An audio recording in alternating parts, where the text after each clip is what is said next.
भाइयों एवं बहनों,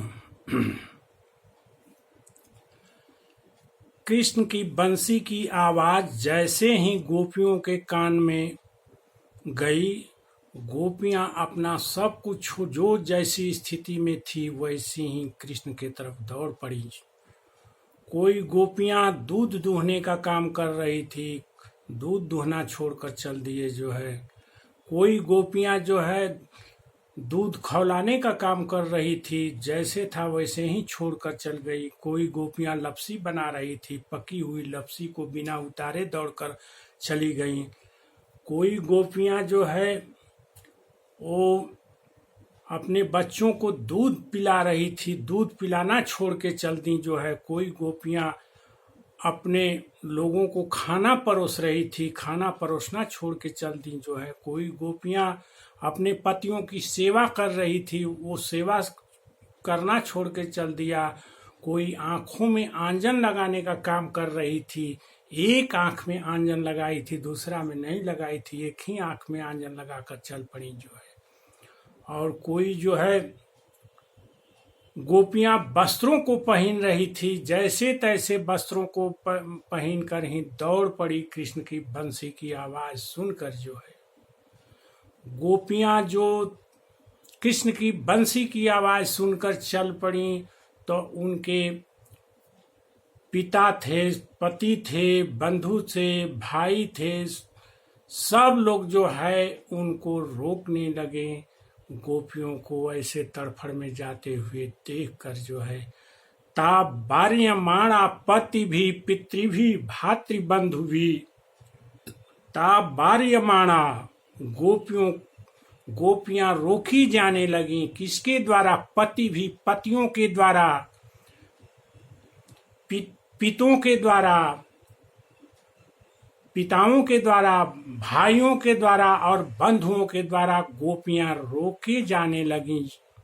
लेकिन गोविंदा अपहृत आत्मानो, लेकिन कृष्ण उनके प्राण, आत्मा और मन तीनों को अपहरण कर लिए थे। तीनों को अपने में खींच लिए थे। इसलिए गोपियां न्यवर्तन्त मोहिता, इसीलिए गोपियां अपने कितने ही रोकते रहे, कितने ही कुछ प्रयत्न किए, लेकिन इतनी मोहित थी गोपियां कृष्ण के प्यार में कि गोपियां रुक नहीं सकी। गोपियां कृष्ण के तरफ दौड़ पड़ी।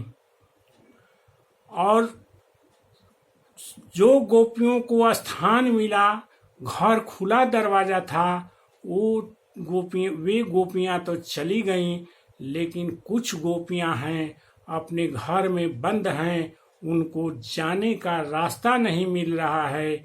वे गोपियां, लेकिन उनके कानों में बंसी की ध्वनि आ गई है। अंतर्गृह गता काश्चित गोप्यो लब्ध विनिर्गमा, कुछ गोपियां अंदर में घरों में चली गई हैं, उनको जाने का कोई रास्ता नहीं मिला। तो वे गोपियां क्या करती हैं कि कृष्णम तद भावना युक्त दधुर मिलित लोचना, तो कृष्ण के भावना में एकदम कृष्ण की भावना से भावित होकर वैसी गोपियां कृष्ण की आंखें बंद कर ली और अपना ध्यान बिल्कुल ही कृष्ण में लगा दिया, कृष्ण में लगा दी। तो इस प्रकार वे गोपियां जो घर के अंदर ही बंद हैं, कृष्ण के पास नहीं जा सकी, वो ध्यान में मग्न होकर के कृष्ण का आह्वान करने लगी। लेकिन वो कृष्ण की भावना से भावित है गोपियां।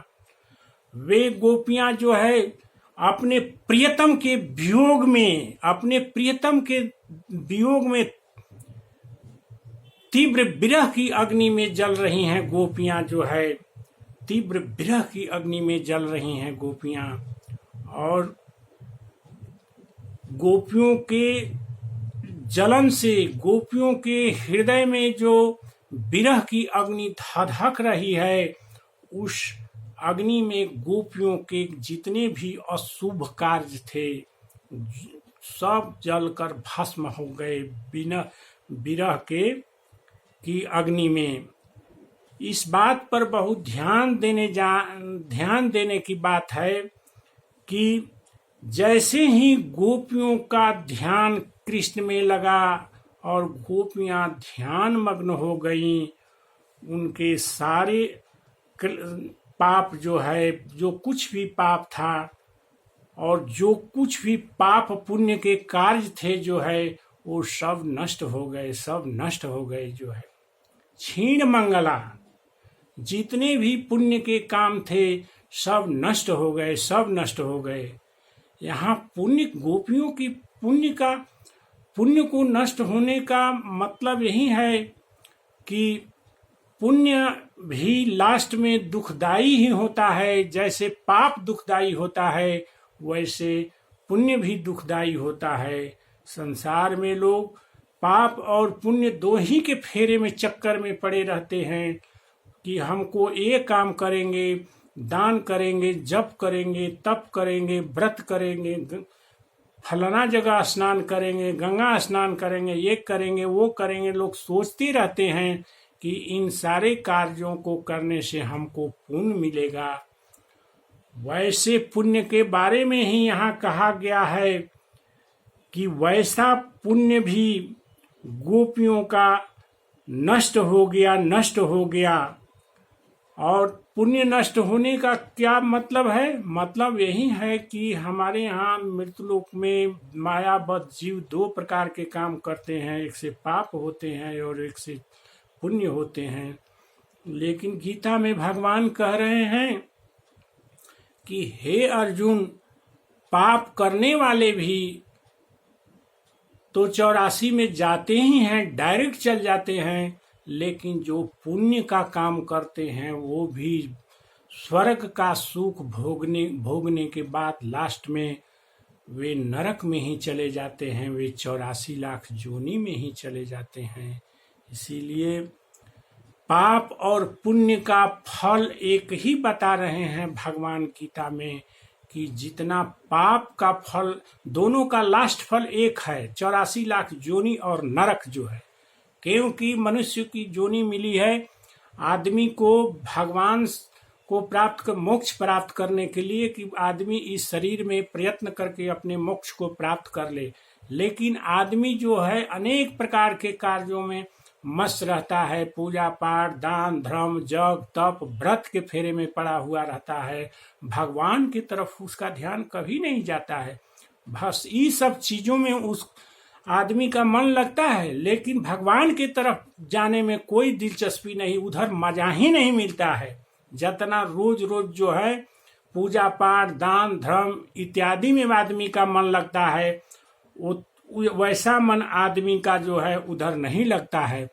फलतः जो है प्रभाव होता है कि इन कर्मों का फल तो पुण्य तो उसको मिलेगा, पुण्य मिलेगा तो स्वर्ग जाएगा। लेकिन भगवान गीता में कहते हैं कि छीने पुण्य मर्त लोकम विसंति, जैसे ही पुण्य समाप्त होगा वैसे ही वो 84 लाख जोनी में पटक दिया जाएगा, जबरदस्ती ढकेल दिया जाएगा।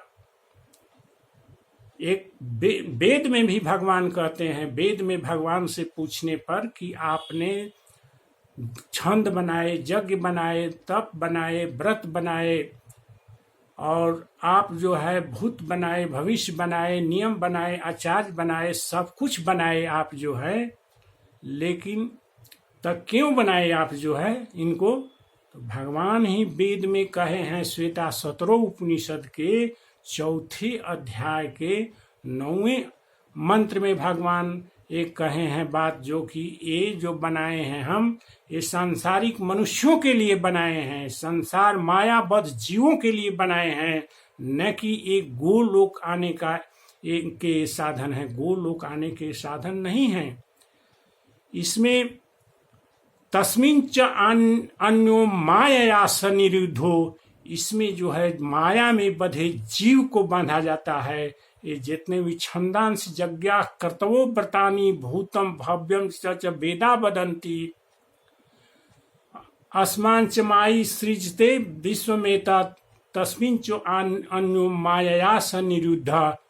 ये सब बनाया गया है माया के अंदर रहने वाले जीवों के लिए बनाया गया है। ये पूजा पाठ दान धर्म जो करते हैं उनके लिए बनाया गया है, ताकि वो पूजा पाठ दान धर्म करते रहें और 84 लाख योनि में भी जाते रहें, क्योंकि भगवान को सृष्टि भी चलानी है और इसी में से 84 लाख योनि में भी भगवान को भेजना है जो है। इसीलिए भगवान की सृष्टि को हम प्रणाम करते हैं, जो भगवान की माया को भी हम प्रणाम करते हैं। भगवान की सृष्टि है जो है उसको चलाने के लिए भगवान श्वेताश्वतर उपनिषद के 4थे अध्याय के 9वें श्लोक में वर्णन कह रहे हैं। भगवान जो है वेद की वाणी है कि ये सब हम मायाबद्ध जीवों के लिए बनाए हैं। इसीलिए भगवान को प्राप्त, भगवान तक पहुंचने के रास्ते नहीं हैं भगवान के। इसीलिए गोपियां जब ध्यान मग्न हो गई घर के अंदर और विरह के भगवान के विरह के वियोग में जो है जब उनके हृदय में ज्वाला उठी जो है, तो उस विरह की ज्वाला से गोपियों के जितने भी पुण्य थे वो पुण्य समाप्त हो गए जो है। अर्थात पुण्य समाप्त होने के कारण जो है गोपियां बिल्कुल ही विशुद्ध हो गईं, बिल्कुल ही विशुद्ध हो गईं। यही इसीलिए जो है कुछ गोपियां अगर जिनका पास पुण्य था जो है वो गोपियां भगवान के पास नहीं पहुंच रही हैं, उनके रास्ते बंद हो गए थे किसी भी कारण से। जिनमें थोड़ा सा भी पुण्य का अंश रहा था वो गोपियां भगवान के पास तक नहीं पहुंच गई। उन पुण्य पापों को उन पुण्यों को नष्ट करने के लिए ही वे उनको रास्ता नहीं भगवान उपलब्ध कराए, और वे भगवान के वियोग में जो है, तीव्र वियोग में जो है, भगवान की धधकती हुई वियोग की अग्नि में गोपियां तप गईं और तपने के कारण उनके पुण्य जो है नष्ट हो गए। जो जिन पुण्यों के कारण वे स्वर्ग जा सकती थी और स्वर्ग से फिर लेकिन 84 लाख योनि जा सकती थी, वैसे पुण्य को भगवान समाप्त किए जो है। तो ये पहले गोपियों को भगवान शुद्ध कर रहे हैं कि गोपियां जो है तीनों गुणों में रहने वाली थी ना। गोपियों का शरीर जो बना है 3 गुणों से, माया क्षितिजल पावक गगन समीरा पंच रचित यह अधिम शरीरा, ये 5 से शरीर बने हुए हैं। इस शरीर को जो है विशुद्ध करना है। भगवान जो है दिव्य शरीर वाले हैं और दिव्य शरीर वाले भगवान पहले गोपियों के शरीर को दिव्य बनाते हैं। दिव्य के साथ दिव्य का ही मिलन होगा, तब भगवान का रास होगा। बस इसके बाद कल